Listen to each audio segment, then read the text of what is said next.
आरोप में गिरफ्तार हुए शख्स ने जमानत पर बाहर आते ही 6 लोगों की हत्या कर डाली और ये हत्या एक ही रात में लगातार बिना किसी खौफ के आरोपी द्वारा की गई और कानून के रखवाले यौन उत्पीड़न होने से लेकर 6 लोगों की हत्या होने तक बस तमाशा देखती रही।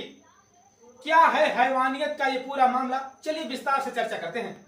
नमस्कार, हमारे खास शो ऋषभ नेटवर्क न्यूज में आपका स्वागत है। मैं हूं आपके साथ ऋषभ। ये दिल दहला देने वाला मामला तेलंगाना के रंगारेड्डी जिले के सवाद मंडल से देवलागुड़ा गांव से सामने आया है, जहां 10 जुलाई की रात को 6 लोगों की हत्या कर डाली।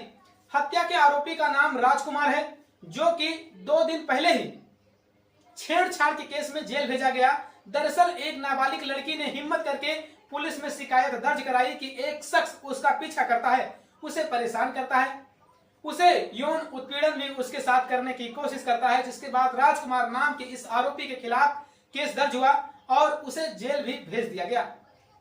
मई के महीने में राजकुमार के खिलाफ मामला दर्ज हुआ। आरोप हुआ कि वो नाबालिग लड़की का कोचिंग सेंटर से घर तक पीछा करता था और उस पर प्रपोजल एक्सेप्ट करने का दबाव बना रहा था। साथ ही यौन उत्पीड़न से जुड़े कुछ आरोप भी लगाए गए। जानकारी के मुताबिक केस दर्ज होने के बाद राजकुमार कुछ समय तक फरार रहा। बाद में उसने अदालत के अर्जी दी, जून में उसे अग्रिम जमानत मिल गई। पुलिस ने बताया कि उस पर लगी धाराओं में अधिकतम सजा 7 साल से कम थी, इसलिए उसे करीब 1 हफ्ते पहले 20,000 रुपए के निजी वारंट पर रिहा कर दिया गया। जिसके बाद वो उन लोगों को पहले ही निशाने पर ले चुका था जिसने उसके साथ शिकायत दर्ज कराई और फिर उसने बारी बारी से 6 लोगों को मौत के घाट उतार दिया। पहले उसने अपनी 30 साल की पत्नी पार्वती की हत्या की और फिर 4 साल और 18 महीने के 2 बेटों की हत्या कर डाली। जिसके बाद वो तकरीब 6 किलोमीटर दूर दूसरे गांव पहुंचा, जहां उसने 17 साल की पीड़िता, उसकी मां और नानी को भी बेरहमी से मार डाला। आरोपी ने 17 साल की लड़की को जबरन अपनी कार में बिठाया और उसे अपने गांव के बाहर एक झील पर ले गया।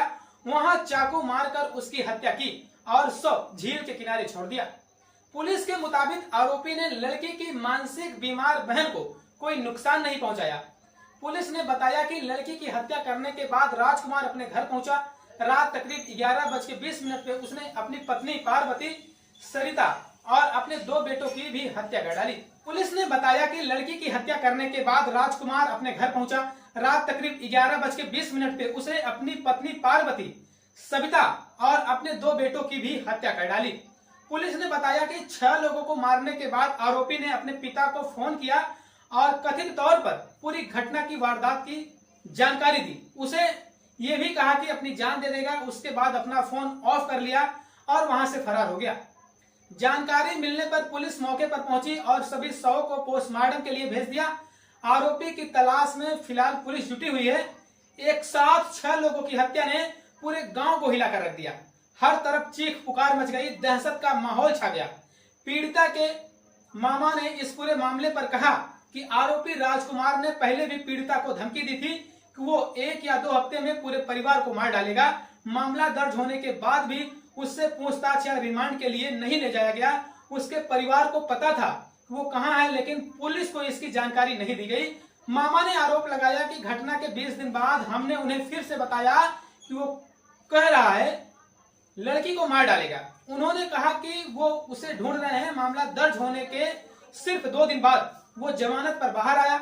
उसने रिश्वत दी थी और मामला दबा दिया गया। अब उसने लड़की की हत्या कर दी है और ये सब पुलिस की लापरवाही की वजह से हुआ है। मामा ने कहा कि उसे सस्पेंड किया जाना चाहिए और आरोपी को हमारे हवाले कर दिया जाना चाहिए। हैरानी की बात है कि उससे अपनी पत्नी और 2 मासूम बच्चों को भी नहीं छोड़ा। अब आरोपी फरार है और पुलिस उसकी तलाश में जुटी है। इस जघन्य अपराध के लिए क्या ही बताएं आपको, हमारे देश का कानून कैसा है। दोस्तों, इस पर आपकी क्या प्रतिक्रिया है, कमेंट करके अपनी राय जरूर दें।